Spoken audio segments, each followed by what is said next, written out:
भक्तों, ओम नमः शिवाय, श्री शिवाय नमस्तुभ्यम, जय श्री महाकाल। जी हाँ भक्तों, आप सबको भी पता है कि कल 24 दिसंबर को साल 2023 का आखिरी प्रदोष आ गया है। जी हाँ भक्तों, प्रदोष सनातन धर्म में और हिंदू धर्म में सबसे ऊंचा जो पर्व आता है उनमें से गिना जाता है। जी हाँ भक्तों, भगवान शिव के नाम का प्रदोष बहुत ही ज्यादा महत्वपूर्ण रखता है। अगर आपकी ऐसी कोई मनोकामना है जो कि वर्षों से पूरी हो नहीं रही है, आपने बहुत ज्यादा प्रयास कर लिया लेकिन मनोकामना पूरी होने का नाम ही नहीं ले रही है, तो आज का ये वीडियो, आज का ये उपाय मात्र आपके लिए है। क्या करना है, कैसे करना है, पूरा आपको समझाऊंगा और पूरा अच्छे से बताऊंगा, तो ध्यान से उपाय सुनिएगा, अच्छे से करिएगा। अगर आपने उपाय अच्छे से कर लिया तो 100% है कि आपकी जो भी मनोकामना है जो कि पूरी नहीं हो रही, मात्र ये उपाय करने से आपकी मनोकामना पूरी होगी।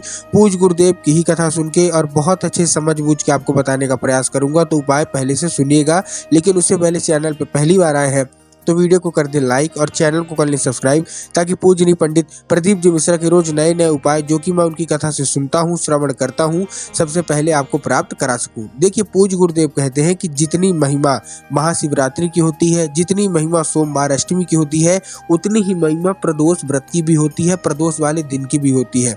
तो आपको कौन सा उपाय करना है, कौन सी मनोकामना है जो कि आपकी पूरी नहीं हो रही, आज मैं आपको बताऊंगा। आज की इस वीडियो के माध्यम से मैं आपको 3 से 4 उपाय बताने का प्रयास करूंगा जो कि आपको धन संपदा से रिलेटेड होगा, बच्चों की बीमारी से रिलेटेड होगा, पढ़ाई लिखाई से होगा, नौकरी से होगा। तो सारे के सारे मैं आपको उपाय बताऊंगा। मार्ग में अगर पहला उपाय जो मूंग वाला है वही कर लिया तो मात्र 2 से ढाई घंटे के अंदर आपकी मनोकामना पूरी होगी। तो चलिए मैं पहला उपाय बताता हूँ। धन संपदा के लिए भगवान भोलेनाथ को कैसे खुश किया जाए, माता पार्वती को कैसे खुश किया जाए, केवल एक ही उपाय में। तो पहला उपाय ध्यान से सुनिएगा। आपको क्या करना है, शाम के समय एक दिया लेना है। देखिए ध्यान से करिएगा, दिए का उपाय बहुत सारे होने वाले हैं, तो अलग अलग समझिएगा, अलग अलग करिएगा।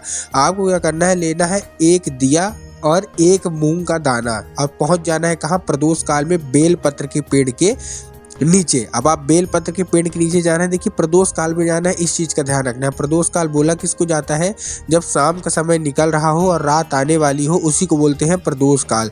तो आपको क्या करना है, प्रदोष काल में, ठीक ना, क्या करना है, प्रदोष काल में आपको पहुंच जाना है कहाँ, बेल पत्र की जो पेड़ है ना उसी के नीचे आपको पहुंच जाना है, एक दिया और एक हरा मूंग लेके। अब आप पहुंच गए। अब आपको क्या करना है, सबसे पहले आपको क्या करना है, सबसे पहले तो आपको माता पार्वती को दीपक देना है। अब माता पार्वती कहाँ है, पूज्य गुरुदेव हमेशा बताते हैं कि बेल पत्र के पेड़ में स्वयं माता पार्वती का वास होता है। किसके पेड़ में, बेल पत्र का जो वृक्ष होता है वहाँ स्वयं माता पार्वती का वास होता है। तो आपको करना क्या है, सबसे पहले आपको 2 बार 3 बार परिक्रमा करनी है। परिक्रमा करते करते अपनी जो भी मनोकामना है माता पार्वती से मांग भी लेनी है। उसके बाद आपको क्या करना है, उसके बाद आपको एक मूंग, ध्यान से सुनिएगा, आप पहले तो आपने दिया अर्पित किया, उसके बाद आपको एक मूंग कहाँ अर्पित करना है, बेल पत्र के नीचे। जो बेल पत्र की पेड़ है ना उसी के नीचे जो भी आपको कंकड़ दिख जाए तो उसी को शंकर मान के, मतलब जो भी आपको कंकड़ दिख जाए उसी को शंकर मान के आपको एक मूंग वहां अर्पित कर देना और अपनी जो भी मनोकामना है मांगना है। पूज्य गुरुदेव कहते हैं कि मात्र इतना ही करने से माता पार्वती अत्यंत जल्दी प्रसन्न हो जाती है, महादेव अत्यंत जल्दी प्रसन्न हो जाते हैं और आपको मन चाहा वरदान भी देते हैं। तो पहला उपाय आपको ध्यान से करना है, एक दिया आपको लगाना है, उसके साथ आपको एक हरा मूंग, देखिए जब मूंग लेंगे तो ध्यान रखना हरा होना चाहिए, और आपको हरा मूंग आपको अर्पित कर देना है कहाँ, जो कंकड़ होगा बेल पत्र के पेड़ के नीचे जो कंकड़ होगा उसी को शंकर मान के आपको अर्पित कर देना है। ये था हमारा पहला उपाय।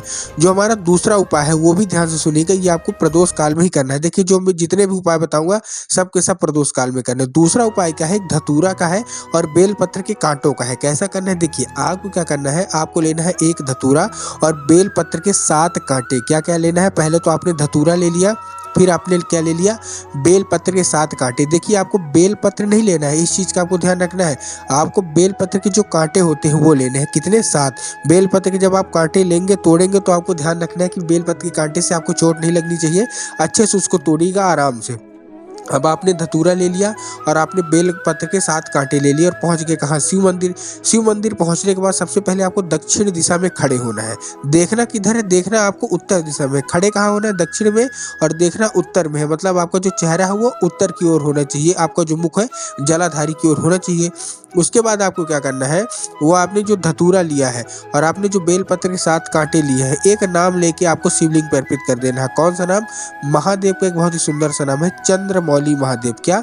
चंद्रमौली महादेव। तो आपको चंद्रमौली महादेव का नाम लेके वो जो आपने लिया है बेलपत्र के 7 कांटे और एक धतूरा अर्पित करना, अपनी मनोकामना मांगना। पूज्य गुरुदेव कहते हैं ये भी बहुत बड़ा उपाय है, इससे भी आपकी सारी की सारी मनोकामना पूरी होने वाली है। अब जो अगला उपाय है वो नंदी भगवान के लिए है। प्रदोष काल में नंदी महाराज को कैसे खुश किया जाए, तो महादेव के पास आपकी मनोकामना कैसे पूरी हो जाए उसके लिए है। इसके लिए आपको चाहिए क्या? आपको चाहिए 1 लोटा जल, जो कि तांबे के लोटे में होना चाहिए। काहे के लोटे में होना चाहिए? तांबे के लोटे में आपको चाहिए 1 लोटा जल। ठीक, अब आपने 1 लोटा जल ले लिया। 1 लोटा जल लेने के बाद आपको क्या करना है, 1 लोटे जल में आपको 3 बूंद गंगा जल का मिला लेना है। कितनी बूंद? 3 बूंद आपको मिला लेना है। किसका? गंगा जल का। आप 3 बूंद आपने गंगा जल का मिला लिया। उसके बाद आपको क्या करना है, 7 बेलपत्र। कितने बेलपत्र? 7 बेलपत्र आपको अर्पित कर देना है। कहाँ? उसी मतलब जो लोटा है ना, उसी में आपको 7 बेलपत्र भी डाल लेना है। अब आपको ये लेके कहाँ पहुंच जाना है? ये लेके आपको पहुंच जाना है कहाँ? शिव मंदिर, प्रदोष काल में शाम के समय।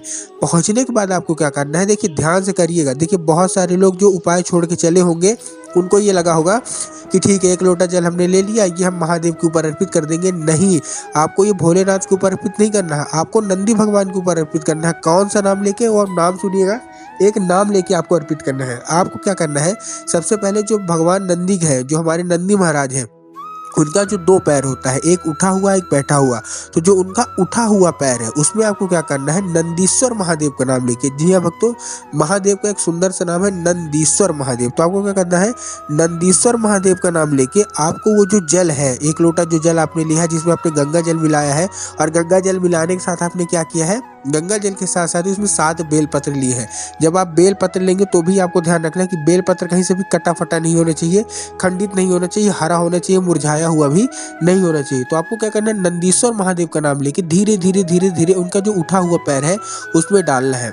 उसके बाद आपकी जो भी मनोकामना है, जो कि वर्षों से पूरी नहीं हो रही है, तो आपको नंदी के कान में बोल देनी है अपनी मनोकामना। ठीक, उसके बाद जो बेल पत्र है, इस चीज का ध्यान रखना कि बेल पत्र कहीं से भी बेकार ना हो। उसके अलावा वो जो बेल पत्र है वो नंदी भगवान के पैर में नहीं चढ़नी होनी चाहिए, वो लोटे में ही रहे। अब आपको लोटे से उसको बेलपत्र को निकाल लेना है। लोटे से बेलपत्र निकालने के बाद आपको क्या करना है, वही बेलपत्र आपको शिवलिंग पे अर्पित कर देना है और अपनी मनोकामना मांगना है। पूज्य गुरुदेव कहते हैं मत इतना ही अगर कर लेते हैं तो आपकी सारी की सारी मनोकामना पूरी होती है। जो अंतिम उपाय है, जो मैं आपको अब बताने वाला हूँ, 3 उपाय मैंने आपको बता दिए। जो चौथा उपाय है उसको बच्चा बच्चा कर सकता है। क्या करना है, केवल नाम लेना है। आप पहुंच गए शिव मंदिर। शिव मंदिर पहुंचने के बाद आपको उत्तर दिशा की ओर अपना मुख कर लेना है। उत्तर दिशा की ओर मुख करने के बाद आपको केवल नाम लेना है। कौन सा? 3 बार स्वधा स्वधा स्वधा। क्या नाम लेना है? 3 बार आपको स्वधा स्वधा स्वधा नाम ले लेना है और अपनी मनोकामना जो होगी महादेव से खड़े खड़े मांग लेना है। पूज्य गुरुदेव कहते हैं कि ये उपाय जितने लोगों ने भी किया और वो अगर प्रदोष के दिन कर दिया, देखिए आपके पास बहुत अच्छा मौका है, क्योंकि आपको साल का जो आखिरी प्रदोष है वो मिल रहा। तो ये उपाय आप अवश्य रूप से कर ले। वीडियो अच्छी लगी हो तो कमेंट बॉक्स में हर हर महादेव अवश्य रूप से लिख दें।